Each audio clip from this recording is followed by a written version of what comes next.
Thank you for tuning into Anchor TV. I'm Raymond Baccari. We're here in Roberts Hall 400 in Dr. Jack Warner's office, the president of Rhode Island College, and we're going to be interviewing him today for an exclusive interview right here on Anchor TV's YouTube channel, and we have quite a number of topics to talk about. Dr. Warner, how are you today? I'm great. Good to see you again. Welcome to my office. Thank you for having us, and it's a pleasure to have you on for probably about half an hour interview. My first question, so you've been president at Rhode Island College for over a year now. Looking back at that time, what are you most proud of? Well, first we've stabilized the budget. We had a significant budget deficit projected for the past year, and we finished the year in the black. So I'm very pleased with that. We had some help from the General Assembly. 2 years of good appropriations, $5 million last year, another $3 million this year. That helped us. And then doing tight position control and other austerity measures, we were able to balance the budget. The other thing I'm very pleased to announce is that we've stabilized enrollment for the fall. We're actually up very slightly in headcount enrollment, and we're up about 170 in full-time equated enrollment. Some of that's owing to the Hope Scholarship, which is another important initiative for us. Is there anything that surprised you so far about the job? Well, I would say most of the surprises occurred during the first year. I didn't realize, what challenges there would be in some arenas. We were way behind in financial aid awards, for example, so we've made it a priority to automate a lot of those functions and to make sure we get awards out more quickly, because students need to know what their awards are in order to make a decision to come here. So, then I was pleasantly surprised in the fall when applications really spiked upward. We had applied a RIC for free day. We were hoping for 200 or 300 students to take advantage of that, and 802 took advantage of it. So those were pleasant surprises. Looking at some of big wins that you had as president so far, and one of them you touched upon in a previous answer. You had two that passed the General Assembly. One of them was a cybersecurity institute that's now being led by former Congressman and RIC alumnus Jim Langevin, and then the Hope Scholarship, which is going to make the last 2 years tuition free for students who meet certain criteria. How did it feel to have both of those initiatives pass and become a reality? Well, let me put it in context. Another really pleasant surprise that I encountered is just how much affection there is for Rhode Island College within the state. And that's true of legislators, it's true of the governor, it's true of our alumni, and all of the others who have touched us and benefited from our presence. So those things translated into a very good legislative session during the past year. The Hope bill we've been after for about 6 years. We were finally able to bring that one home, so we're really pleased about that. By the way, we've already awarded about $1.8 million in Hope Scholarship funds to juniors and seniors who qualified. That's over 300 of them, and we're still counting. We're still reaching out to people who may be close to see if we can push them over the edge and make them qualify. So, and then the cybersecurity investment of $2 million in a really important field for us. We have a new major. We have over 20 students already with very limited time to market it. So we're really pleased that we're off to a good start there too. Now diving into some of the specifics of both of those initiatives, as you mentioned, there's now a Bachelor of Science degree in cybersecurity at RIC, and it's also still an option for a minor for students at RIC. Any idea of how many students are in this program so far? Well, as I say, we got 20 new majors in cybersecurity for the major. I'm not sure the numbers in the minor, but we really expect that to grow considerably. There are over 700,000 jobs nationally in cybersecurity, so we know there's a great demand for graduates. So we should be able to attract students to a field where employment with six-figure incomes are virtually guaranteed upon graduation. So we really look forward to having a whole year to market that for next fall. And so far, is there a ballpark figure of how many students have gone into this program yet? Well, we don't know yet. We'll see when the applications start coming in, but we would certainly like to see about 100 new majors in there. And when we spoke at the press conference announcing these budget amendments that the governor put in, one of the top questions I had regarding that Cybersecurity Institute was funding. It sounded like half of the funding was going to be covered by RIC and that it was going toward faculty, staffing, and facilities. In terms of where that funding was coming from, you told me positions from areas of low enrollment would be reallocated to areas of higher enrollment or potential for growth, citing this area as one of those potential for growth areas. So now that it's been some time, how did the funding picture look for this? Well, the funding picture looks very solid for the college during the coming year. We had a number of retirements, about 46 over 2 years. We offered a retirement incentive, so that creates some flexibility for funding. And so we're reallocating based on demand and based on where we expect the applications to come in. Are there any specific areas that were reallocated from? We did phase out about 28 concentrations and programs last year, so they were very low enrolled. They had virtually no students left in them, but we wanted to get them off the books, and that provides opportunity to reallocate resources from there. Are there any that you can name off the top of your head? Because that's quite a number of concentrations. It is. Don't have too many examples off the top of my head. Shifting to the Hope Scholarship, this is expected to help Rhode Island College, especially as we had suffered enrollment issues ever since the Rhode Island Promise program was implemented, and COVID a little bit too. I don't want to just dunk on the Rhode Island Promise program saying that was the only reason why the enrollment went down. And for those watching, there are reasonable requirements for the Hope Scholarship, such as 60 credits being obtained, 2.5 GPA, and it covers the last 2 years of tuition, the junior and senior years. And I honestly, from anecdotal evidence, it looks like there are more students here. I know you touched upon that in an earlier answer. I'm running into traffic driving here, and then also longer lines at the bistro in Donovan. So is there any data so far that's indicating how the enrollment has gone up from the scholarship? Well, overall enrollment is up very slightly over last year, but we also have about 80 students more living in the residence halls. So that creates a greater amount of life on campus, and there are many more activities that we've put into place as a result of that. But I also think that more of our classes are being taught in person, as the kind of final transition out of COVID and the pivoting to a lot of remote instruction. We're seeing our classes back in person, which is just the way we want it, to have a vibrant college life on campus.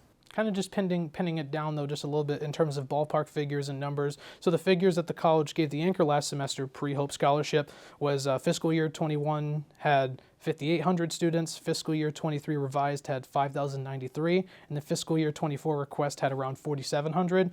Are the numbers higher than that, lower, around the same? Because you did say it went up. Those sound like FTE numbers, and the FTE numbers in particular are way up by at least 170 to 180. We're still finalizing the enrollment figures for the fall, so that may shift slightly, but we're very pleased about that. We think the Hope Scholarship has had an influence on the number of credits that students are taking, so the overall credit load is up in preparation for students staying on track for 15 credits a semester, so they get that 60 credits by the end of sophomore year.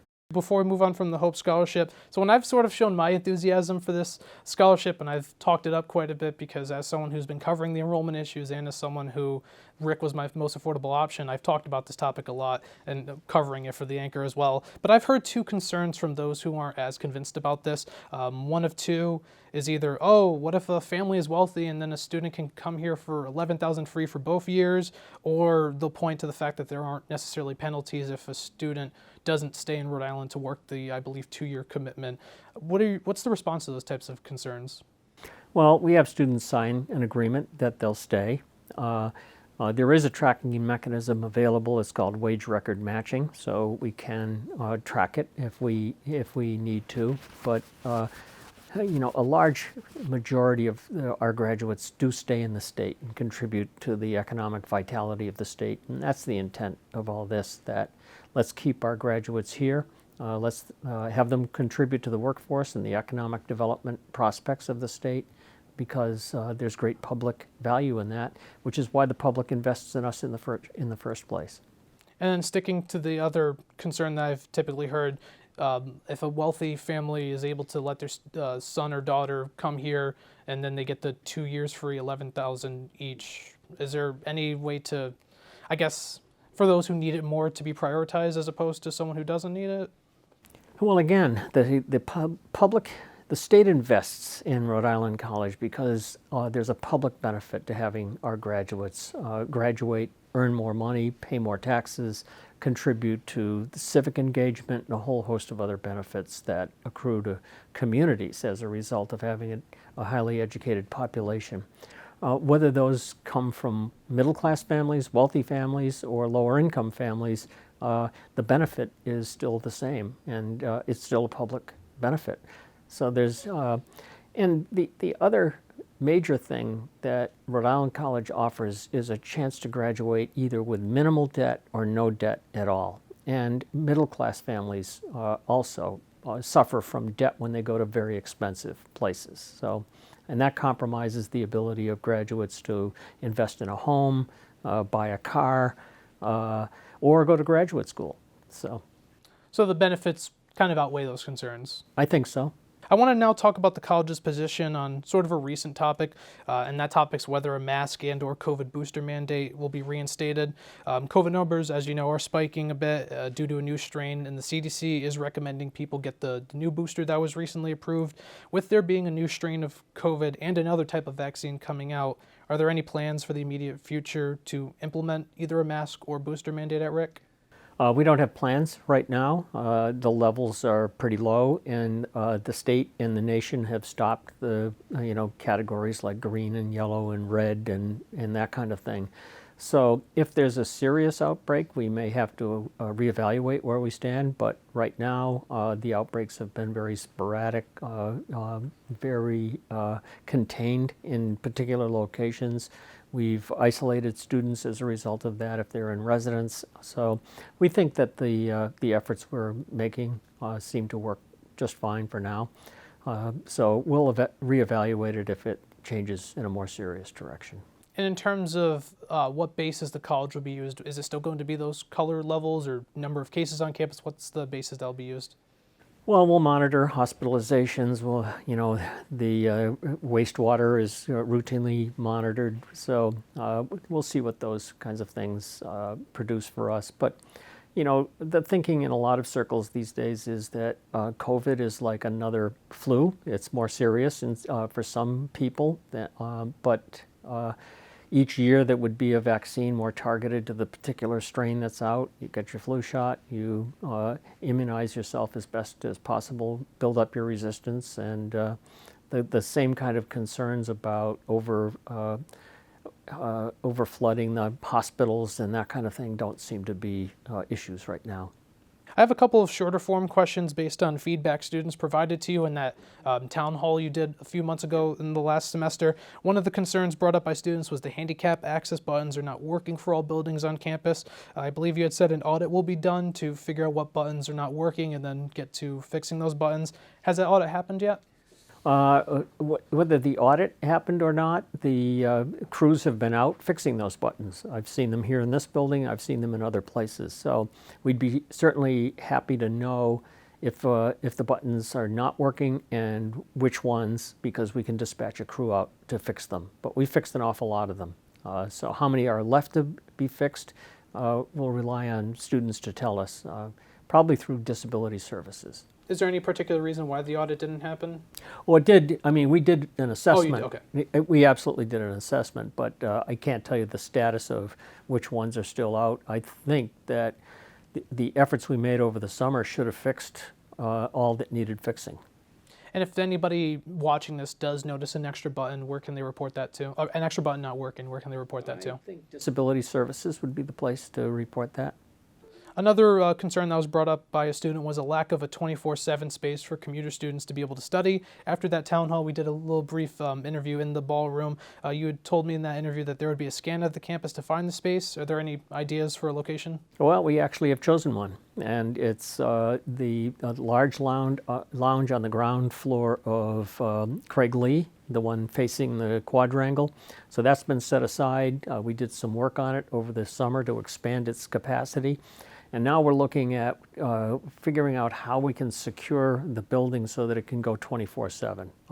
Right now it's open until about 10 at night, but we want it open throughout the day and night.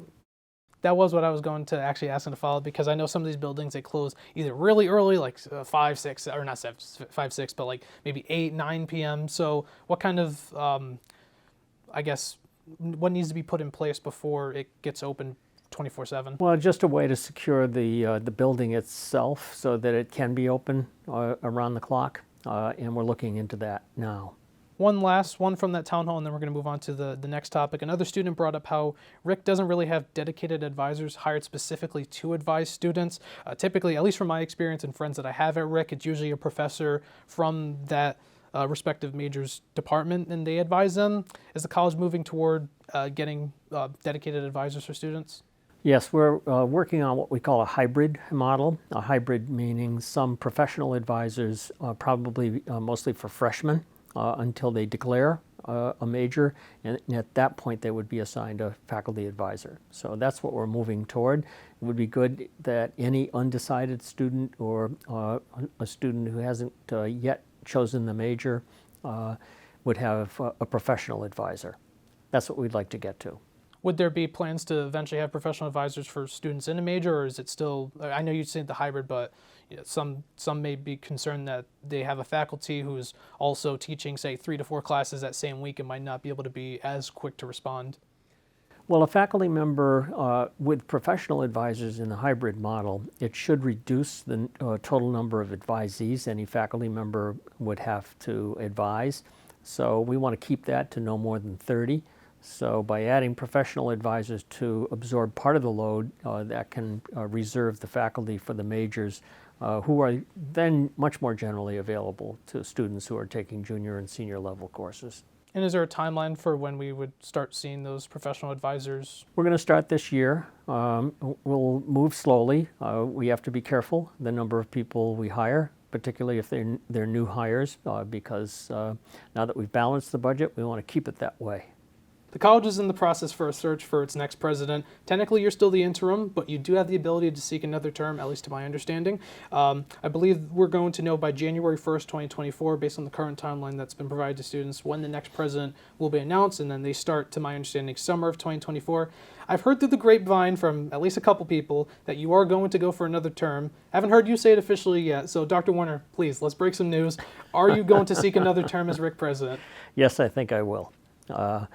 RIC has a way of getting into your blood. It's certainly gotten into mine. We have I think, a very important agenda that we're working on. So I'd like to see us solidify progress on that agenda before handing it off. So that's why I'm going to throw my hat in. So you're officially throwing in your hat? I am. And have you made any steps toward applying yet, or is that still? I don't have my hat. So no, I mean, I'm going to wait. The post-secondary council will have to do a presidential profile and a job description, and once that's out officially, only then are applications invited. So I'll wait. Sorry, go ahead. Yeah, I'll wait until it's out. Perfect. And they say Anchor TV doesn't break news. We broke some today. So looking ahead now that we've got that, and if you do end up becoming RIC president for another, 3-year term? It'll be, yes. Yeah, so if you do end up becoming president for another 3-year term, what's on your radar moving forward? Any initiatives that students watching should keep an eye out for? Well, we really want to make all students more successful. I think we can graduate more students. I think the Hope Scholarship will allow us to improve our 4-year graduation rate, and hopefully, too, by meeting the financial needs of students in their second 2 years, when work hours and loans and other manners of financing a college education begin to catch up with students. By making them eligible for Hope, we hope to make many more successful. And I also want to put in what I call a comprehensive student success plan, so that students get the help when they need it early on and throughout their career. We find out what's causing any delays in their progress and addressing those needs along the way. I think we can do a better job graduating students in either 4 or 6 years, depending on the goals of the student. So that's going to be an important priority. It'll also help us with the budget, because retaining students will help our financial plans and our enrollment. I didn't have this one written down, but it's on the back of my mind now that we're talking about the Hope Scholarship a little bit more. There's a push by some legislators to expand the Rhode Island Promise to Rhode Island College. I know that probably wouldn't make sense to do right now since we're still in the Hope Scholarship and we have that pilot program for a couple years, but do you have any desire for that to ever be expanded to RIC? To make all 4 years Yeah, free? so- That would be ideal, of course, particularly for students and their families. I don't know that the political reality will support that, but that would certainly be nice to have. And my final question takes a step away from political and RIC-specific questions. I usually ask this on my podcast, Reality TV, to end things on an icebreaker. So in your opinion, what do you think Rhode Island is best known for? Rhode Island is best known for quality of life. Beautiful scenery. We are the ocean state, so I make it a point to live on the bay as a result of all of that. Finest food around, and just overall great quality of life. And I think that our public higher education system, including this college, contribute mightily to that quality. That's all the questions I had. Dr. Warner, thank you so much for giving me your time for this interview. Thank we you, really Ray. appreciate it. And thank you for watching this interview on Anchor TV's YouTube channel. If you want to see future content as soon as it's posted on Anchor TV's YouTube channel, please click the subscribe button down below and the post notification bell icon to the right of it. I'm Raymond Baccari, and I'll see you next time.